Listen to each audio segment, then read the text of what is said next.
가을 음악회가 있습니다. 우리 거기서도 우리 오늘 기도한 양지환 형제님과 박서율 지금 참가하게 될 텐데요.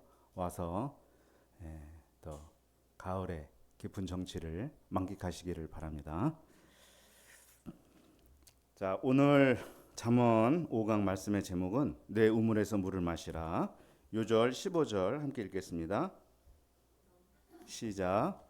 너는 내 우물에서 물을 마시며 내 샘에서 흐르는 물을 마시라. 네, 기도합니다. 하나님 아버지 감사합니다. 계속 잠언 말씀, 풍성한 생명의 말씀 우리에게 주시는 것을 감사합니다. 인간의 지혜나 인간의 기술을 가르쳐 주는 것이 아니라 참 하나님의 주시는 절대 진리의 말씀이고 또 우리의 생명을 풍성케 하는 말씀인 것을 우리가 잘 영접하고 잠언 말씀에 귀를 기울일 수 있도록 도와주시기를 간절하게 기도합니다. 성령께서 함께하여 주옵소서.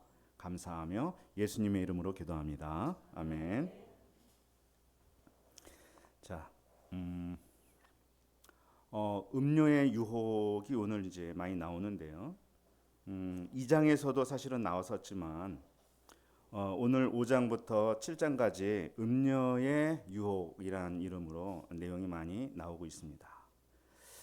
음료라는 말에 좀 거부감이 드는 점이 있어요.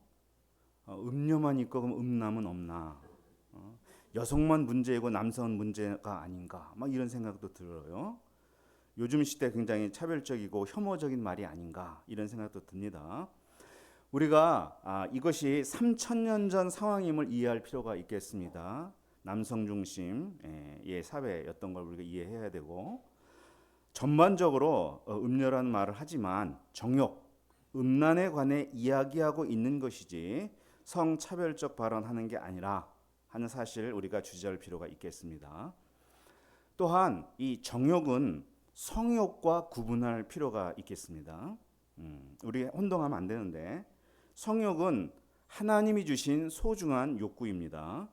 그것이 과도하게 쾌락 추구로 나아가거나 왜곡되어 사용할 때 우리는 그것을 정욕이라고 부르는 거예요. 또한 이 음녀를 타자화할 수도 있지만 타자화한다는 것은 다른 사람 문제로만 여기고 나의 문제로 여기지 않는다는 거죠. 타자화할 수도 있지만 나도 음녀가 될 수 있음을 생각하면서 본문을 읽어야 할 줄로 압니다. 잠언이 정욕에 관한 내용을 길게 적고 있는 이유가 무엇인가? 지혜의 길, 생명의 길을 가는 데 있어서 정욕의 유혹이 크게 작용하기 때문이다 하는 것입니다. 한 다다음 주 정도에 나오게 되겠지만 뒤에 보면요. 정욕은 불을 가슴에 안는 것과 같아서 그 옷을 태워버린다. 정욕 때문에 사람이 한 조각 떡만 남는다라는 말이 나옵니다. 일취월장 잘 나가던 사람이 정욕 스캔들로 하루아침에 성공의 무대에서 사라지는 것을 우리는 종종 봅니다. 돈 그리고 정욕은 어떤 성인 군자도 하루아침에 무너뜨릴 수 있는 강력한 힘을 가지고 있습니다. 세계 교회는 전 세계 교회는 지난 2000년 동안 사람을 망하도록 하는 7가지 큰 죄, 대죄에 대해서 말해왔습니다. 자, 7개가 뭐냐면 첫째, 교만, 시기, 분노, 나태, 탐욕, 탐식, 그리고 정욕. 죄악의 최고봉이 뭐예요? 멸망의 선봉이라고 잠언에서도 나오겠지만 교만이에요. 그리고 모든 죄의 마지막에서 다른 죄들을 받쳐주는 게 정욕이다. 이렇게 나와요. 옛 우리의 선인들은 정욕을 어떻게 문학적으로 표현했냐면은 타는 갈증에 마시는 바닷물. 기가 막히게 표현했어요. 목마를 때 바닷물이라도 마시면 좋을 것 같지만 곧 더 극심한 갈증에 죽어버린다는 거예요. 한 쇼츠를 제가 본 일이 있어요. 얼마 전에 사마귀가 한 꿀벌을 잡아 맛있게 꿀을 빨아먹는 장면이었어요. 그런데 그 사마귀 등에 또 다른 벌이 앉아 그의 목덜미를 끊어내고 있었습니다. 사마귀는 꿀맛에 자기 목이 끊어져 가는 것을 알아차리지 못하고 있었어요. 쾌락으로 인생의 문을 열어주고 고통스러운 죽음으로 인생의 문을 닫게 해주는 게 바로 정욕이다 하는 거예요. 참 이게 참 힘들죠. 그래서 어떤 분은 하나님이 왜 내게 성욕을 주셔서 나를 이렇게 힘들게 하시는지 하나님이 원망스럽다라고 얘기하는 분도 있었어요. 자, 우리가 지혜롭게 생명의 길을 가는 비결이 어디에 있는가 하는 걸 한번 배워보겠습니다. 첫째, 가까이 할 것을 가까이 하고 멀리 할 것을 멀리 해야 합니다. 자, 오늘 5장도 아버지의 간곡한 권면으로 시작하죠. 내 아들아, 내 지혜에 주의하며 내 명철에 내 귀를 기울여서 근신을 지키며 내 입술로 지식을 지키도록 하라. 아버지를 통해 주신 하나님의 말씀을 가까이 하라는 말이죠. 그것이 깨달음을 주었고 분별력을 주었다고 합니다. 또 그것이 근신을 지키도록 해주었다라고 말해요. 근신이라는 단어도 많이 나왔죠. 신중한 것이고 자제하는 거예요.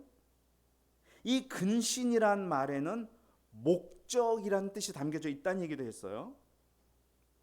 마음의 목적이 분명하면 삶이 흐트러지지 않고 매우 신중해지기 때문입니다.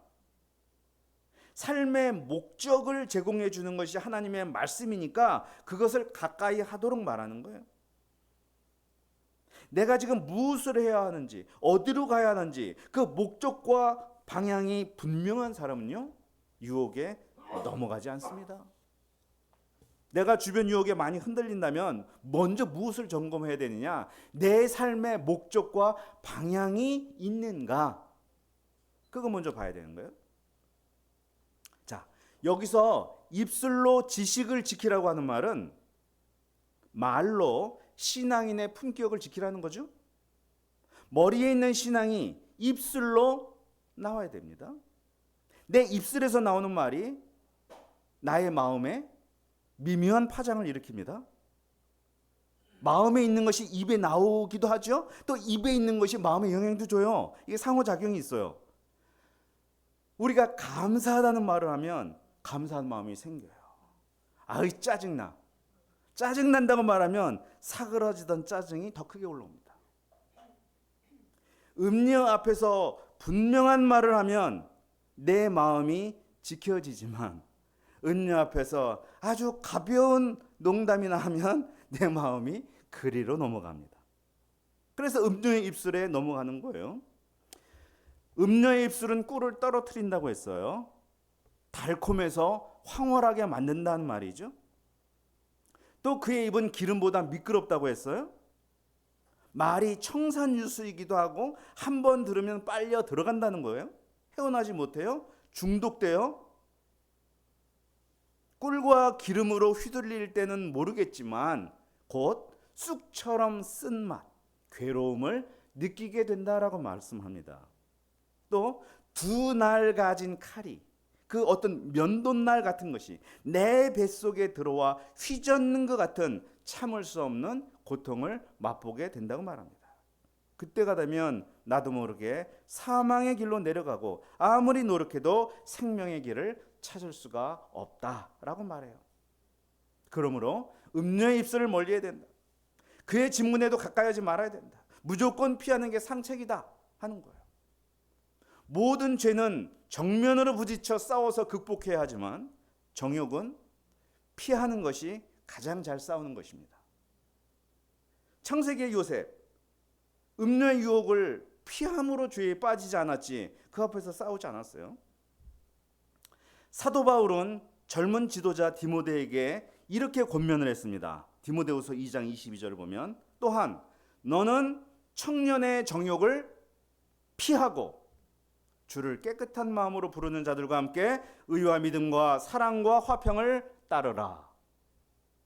바울은 정욕을 피하고 주님을 따르는 자들과 함께 예배드리는 삶이 이 시대의 정욕을 이기는 길이다, 이렇게 얘기를 했습니다. 자, 둘째,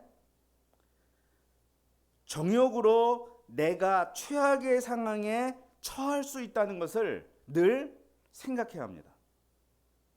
9절, 10절, 11절 보세요. 9절, 10절, 11절. 9절, 10절, 11절 보면 무슨 말로 나오냐? 두렵건대로 시작해요. 다 두렵건대. 죄 짓는 데서 두려워해야 된다는 거예요. 죄 앞에서는 용감해져서는 안 된다는 거예요. 특히 이 정욕, 음란 앞에서는 새 가슴이 되어야 한다는 거예요. 우리가 어떤 일 할 때 그 후에 벌어질 결과를 생각하는 게 상식입니다. 예수님도 말씀했어요. 전쟁에 나가는 왕이 상대 국가 싸워 승산이 있는지 없는지 먼저 계산을 하고, 계산을 해보니 승산이 없다, 이득될 게 없다, 그러면 싸우지 않고 화친을 청한다고 했어요. 무턱대고 결과 생각하지 않고 싸우는 것은 아주 어리석은 짓이죠. 예상하는 것이 지혜입니다. 본문의 아버지는 아들에게 어떤 일이 벌어질까 봐 두려워한다고 말을 합니까? 자, 구절을 다시 보면요. 아들이 존귀와 영광을 잃어버리고 목숨도 잔인하게 빼앗길까 봐 두려워한다고 말합니다. 어떤 분은 한순간의 정욕으로 이제까지 쌓아올린 명예를 다 잃고 잔인한 여론의 문매에 시달리다 목숨을 버렸죠. 그분이 그런 일이 자기에게 닥칠 것을 생각했을까요? 생각하고 득실을 냉철하게 따졌더라면 그렇게 되지 않았을 텐다는 마음도 듭니다. 10절은요. 내가 수고해서 벌어들인 재물도 정욕에 넘어가는 순간 한순간에 남의 것이 될 수 있다라는 걸 말씀해요. 예를 들어 이런 거죠. 부부 중에 한쪽이 외도를 했다고 한다면 이혼하고 끝나는 것이 아니라 위자료를 주는데 어떤 재벌은 재산의 50%를 줘야 했어요. 또 변호사의 주머니로 자기가 번 돈이 들어가요. 재물이 한순간에 남의 것이 되는 거죠. 11절을 보면요. 인생의 마지막에 가서야 한탄한다고 해요. 왜 내가 그때 하나님의 말씀을 듣지 않았을까? 왜 내가 그때 성경의 경고를 가볍게 여겼을까? 후회하지만 소용이 없다는 거예요. 심지어 이런 일도 벌어진다고 말씀해요. 자, 14절을 보세요. 많은 무리가 모인 앞에서 내가 큰악에 빠졌다고 미안하다고 고백해야 하는 상황도 온다는 거예요. 뭐냐? 공적인 자리에서 자기 죄를 공개하는 거예요. 죄를 지면 개인 간의 보상 문제로 끝나는 게 아니라 모든 사람 앞에서 수치를 당해야 끝나는 상황이 올 수도 있다는 거예요. 공개 대망신이죠. 그러면 본인만 망신당하는 거예요? 아니죠. 그의 가족, 친지 다 얼굴을 들고 다니기 힘들겠죠. 지금까지 아버지가 말한 것은 아들에게 실제로 벌어진 일이에요? 아니에요? 에? 아니에요. 그렇지만 얼마든지 그렇게 될 수 있다는 거예요. 그렇기 때문에 설마 이렇게 넘기지 말고 그 일이 내게 벌어질 것처럼 두려워해야 한다는 거예요. 모든 죄는 최악의 상황을 염두에 두어야 되는데 정욕은 더 그렇습니다. 내가 생각한 것보다 더 최악의 상황이 발생할 수가 있어요. 정욕 앞에서는 용기를 가져서는 안 됩니다. 두렵고 떨린 마음으로 피해야 합니다. 자, 셋째, 정욕을 이기는 가장 좋은 길은 뭐냐? 부부 사이의 친밀감을 높이는 데 있습니다. 예, 이것은 이제 우리 결혼하신 분에게만 해당되는 말이 아니라 우리 아직 결혼하지 않으신 분들에게도 어떤 결혼을 내가 사모해야 될 것인가 가르쳐 주는 것이죠. 자, 15절, 16절 말씀을 다 함께 읽어보겠습니다. 15절, 16절. 네, 시작.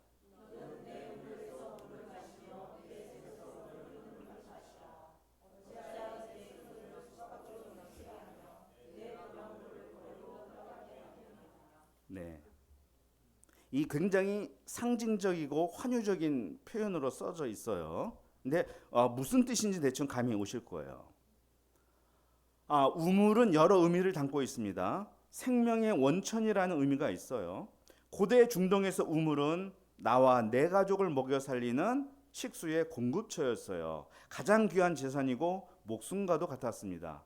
이런 우물을 소중히 여기지 않는다, 있을 수 없는 일이에요. 또한 우물은 항상 그 신선함을 유지해야 돼요. 신선한 우물로 남게 하기 위해서는 정기적으로 떠서 마셔야지. 마시지 않으면 물은 썩어버립니다. 이 부부 관계라는 것은 마치 우물을 마시듯 서로의 사랑을 확인하고 사랑을 주고받으며 그것으로 목마름을 해결하고 만족을 누리는 관계입니다. 그러면서 친밀감이 높아지죠. 만일 그러지 않고 다른 우물을 마시면 어떻게 되는가? 정작 그가 마셔야 하는 샘물은 넘쳐 도랑물이 되고 흘러가다 타인이 그것을 맛보게 된다라고 말해요. 아버지는 다시 말씀합니다. 그 물이 내게만 있게 하고 타인과 더불어 그것을 나누지 말라. 배우자가 만일 다른 데로 눈을 돌린다면 그것은 너의 책임이라는 것입니다. 그 물이 내게만 있도록 했어야 했는데 내 샘에서 흐르는 물을 잘 마시지 않았기 때문이라는 거예요. 외도나 불륜은 누구 한 사람의 문제가 아닙니다. 자기 샘물을 마시고 그 샘을 복스럽게 여기는 일을 각자가 하지 않았기 때문입니다. 그러면 음료의 입술에 취약할 수밖에 없는 것이죠.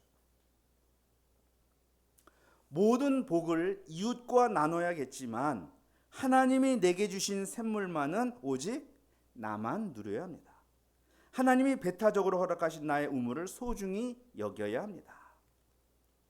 본문에서 아버지는 구체적으로 내가 젊어서 취한 아내를 즐거워하라고 말하고 있습니다. 젊어서 취했다는 말은 뭐냐? 취한 지, 결혼한 지 오랜 시간이 지났다는 말이에요. 여기 30년 이상 되신 분 있나? 30년 정도 지나서 오래됐다고 말하죠. 부부가 된 지 오랜 시간이 흘렀으면 사랑으로 사는 게 아니고 의리로 산다, 정으로 산다, 자식들 때문에 산다, 뭐 이렇게 말해요. 만일 의무감에 젖어 산다면 그것은 내 우물을 맛있게 마시는 게 아니겠죠. 배우자는 여전히 나의 기쁨의 대상입니다. 그는 여전히 사랑스러운 암사슴 같고 아름다운 암노루 같습니다. 이는 아가서에서 솔로몬이 술람미 여인을 향해 묘사했던 표현이죠. 남들 눈에는 거무칙칙하고 밭에서 일어나라 거칠어져서 아름다운 모습이 없었습니다. 그러나 이 솔로몬의 눈에 이 콩깍지가 씌었는지 가장 아름다운 모습이었어요. 나의 배우자가 지금까지 나를 위해 어떠한 사랑과 어떠한 섬김과 어떠한 희생을 베풀었었는가 한번 생각을 해보십시오. 참고 감당하며 먼저 손을 내밀어 주었던 그 배우자를 한번 생각해 보십시오. 나 같은 자를 감당해 준 묵묵히 뒤에서 지켜주었던 그를 생각한다면 하나님의 사랑을 깨닫고 우리가 배우자의 사랑을 또한 느끼게 될 것입니다. 아버지는 아들에게 너는 그의 품을 항상 족하게 여기며 그의 사랑을 연모하라고 말합니다. 성격 차이, 성향의 차이, 기대의 차이, 수준 차이에도 불구하고 우리는 배우자의 품을 항상 족하게 여길 수 있습니다. 어떤 부부는 날마다 함께 산책을 합니다. 어떤 부부는 늘 픽업을 해줍니다. 어떤 부분은 날마다 합심 기도를 합니다. 어떤 부분은 날마다 토론을 합니다. 이만한 샘물이 없는 것이죠.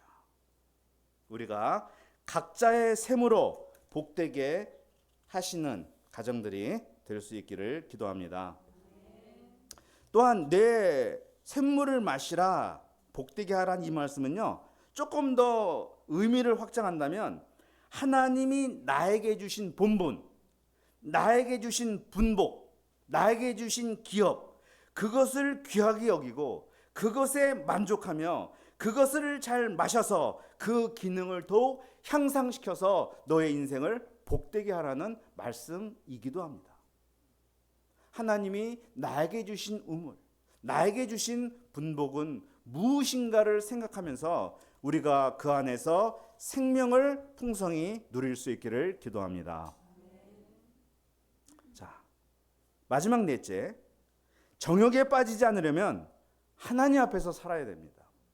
자, 21절 보시면 대저 사람의 길은 여호와 눈앞에 있다고 했습니다. 이 말씀은 하나님은 사람이 어떤 길을 가는지 항상 이렇게 예의주시 감찰하고 있다는 거예요. 제가 사는 동네에 안심 귀갓길이라는 팻말이 이렇게 적혀 있는 곳이 많았어요. 아마 여러분도 이제 사는 동네에 그럴 것 같아요. 전봇대마다 방범등과 CCTV가 설치되어 있습니다. 그런 곳에서 어떤 사람도 못된 짓을 함부로 할 수 없습니다. 카메라가 쫙 보잖아요. 이처럼 하나님은 우리 각자 삶의 여정을 눈여겨보십니다. 그러시면서 하는 일이 사람의 모든 길을 평탄하게 하신다라고 이야기해요.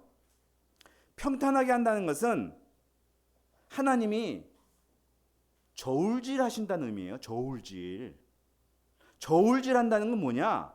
그를 평가하시고 이러면 안 되는데, 이렇게 돼야 되는데, 이렇게 하시면서 그에게 두신 목적을 실현해 나가도록 그를 이리저리 빚어 나가신다.